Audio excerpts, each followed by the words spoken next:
Ada's Violin, the story of the Recycled Orchestra at Paraguay, written by Susan Hood, illustrated by Sally Warren Comport. Ada Rios grew up in a town made of trash.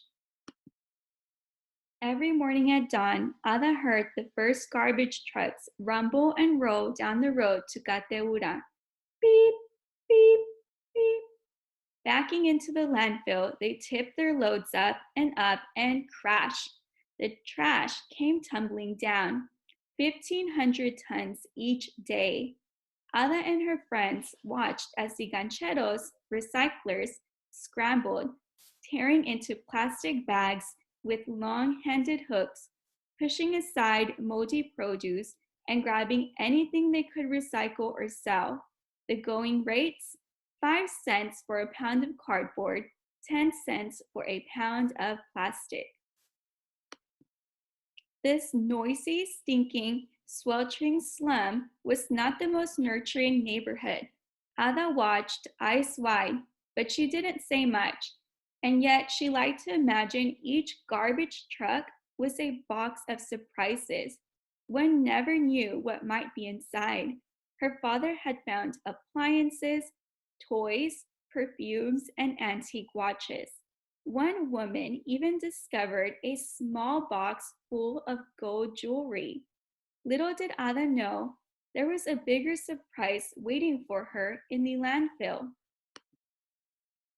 Every day when Ada's parents went to work, grandmother Miriam cared for Ada and her little sister Noelia. Grandma loved to sing rock and roll songs from the 1960s. The girls grew up to the tunes of the Beatles, Simon and Garfunkel, and Creedence Clearwater Revival. Ada loved to sing too, but only when no one was listening. Ada's dad brightened the night with stories and songs of great musicians. He turned up the radio and pointed out the sounds each instrument made. Ada heard one sound above all others. Zing went the strings of the violin. When the girls started school, Grandma returned to work as a recycler, collecting bottles and cans in the city. Classes let out at noon. Young Ada was in charge of Noelia until her parents were done with work. At first, the girls stayed close to home, playing with Grandma Miriam's doggies and making sand cakes in the dirt. Soon, they joined their cousins playing hide and seek or a game of handball in the streets.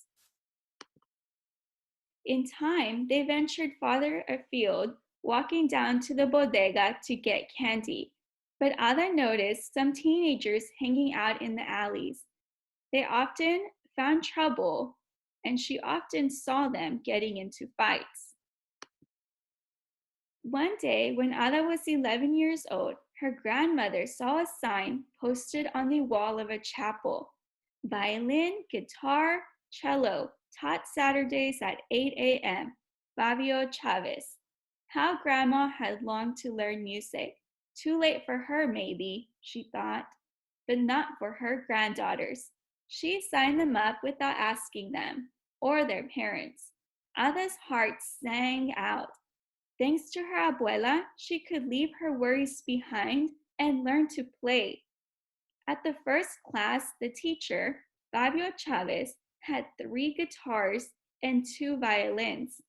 Ada chose a violin right away, but 10 children had signed up. Frustrated, Ada and her friends found that there were not enough instruments to go around. And there was a bigger problem. Everyone quickly realized that the children would need to practice at home, but it wasn't safe to be seen with an expensive instrument in Cateura, where a violin is worth more than a house. Watching the children play in broken glass and rusty metal, Senor Chavez knew he had to do something. He remembered a band called Les Luthiers that made its own instruments.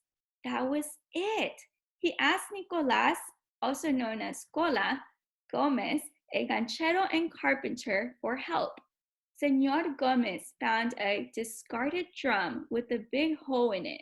What could he use to fix it? He picked through the trash and discovered an old X-ray film. Would that work? It did. Señor Gomez kept experimenting, and others, like Tito Romero, helped. Inventing instruments wasn't easy, but they fiddled around, discovering which materials hit just the right notes. They transformed oil drums into cellos, water pipes into flutes, and packing crates into guitars. Soon, there were enough instruments for all the children who wanted to play. Ada chose a violin made from an old paint can, an aluminum baking tray, a fork, and pieces of wooden crates. Worthless to thieves, it was invaluable to her. It was a violin of her very own. Señor Chavez set up a strict schedule of 3-hour lessons. The class had no classroom, so they played outside, even in the 100-degree heat and even during downpours. At first, Ada and the others struggled. Sharps and flats changed and clashed. Playing an instrument is a process. It doesn't matter if one is rich or poor, ugly, fat, thin. You cannot learn to play an instrument overnight, Senor Chavez told the children. Some kids decided it was too much work and gave up, but not Ada. After lessons, she would practice at home, sometimes 2 hours a day. In the time, the screeches, twangs, and tweets hit all the right notes. Their class became a small island where Chavez taught them to respect themselves and one another. Be kind, always say please and thank you. Say you're sorry. Be dedicated when you commit to something, Senor Chavez told the children. Soon, the crew of kids learned to tune in, to listen to one another, and to band together. The Recycled Orchestra was born. From then on, there was something new in the air in Cateura.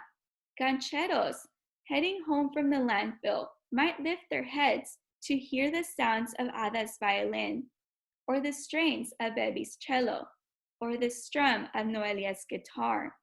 A symphony of sound helped to lift them beyond the heat, the stench, and their aching backs. With her violin, Ada could close her eyes and imagine a different life. She could soar on the high, bright, bittersweet notes to a place far away. She could be who she was meant to be. As Ada's skills grew, so did her confidence. Once timid, she now took center stage, playing solos. She helped teach the younger children too. Her teachers and fellow students took note. When she was 12 years old, Ada was named a first violinist. Imagine, she was first at something. Shortly after, she and her 39 fellow musicians were invited to perform concerts in Cateura, and later in the nearby capital city of Asunción. Word of this extraordinary orchestra spread. Soon, they were asked to perform in other cities and even other countries. Ada and her friends flew on their first airplane, stayed in their first hotel, swam in the bright blue waters of Rio de Janeiro, sampled their first pastries and pineapple, and saw sights they never imagined. The world dazzled them, just as they dazzled the world. When Ada was 16, the orchestra received a very special invitation. They were asked to tour with the world-famous rock band. More than 35,000 people awaited them at their first concert stop in Bogota, Colombia. Ada was more than nervous. She didn't know how to enter or how to greet the audience. She went blank. She saw a giant stage with bright, glaring lights and heard people screaming. But she didn't have to worry. As the Recycled Orchestra took the stage, the people who had paid to see the rock band cheered for them. Kateura, Kateura. The enormous audience sang and swayed to the music. And as their performance came to a close, a crescendo of cheers, chants, and applause resounded across the park. The astonished kids bowed, grinning at one another. They had discovered the surprise waiting in the landfill. Buried in the trash was music, and buried in themselves was something to be proud of.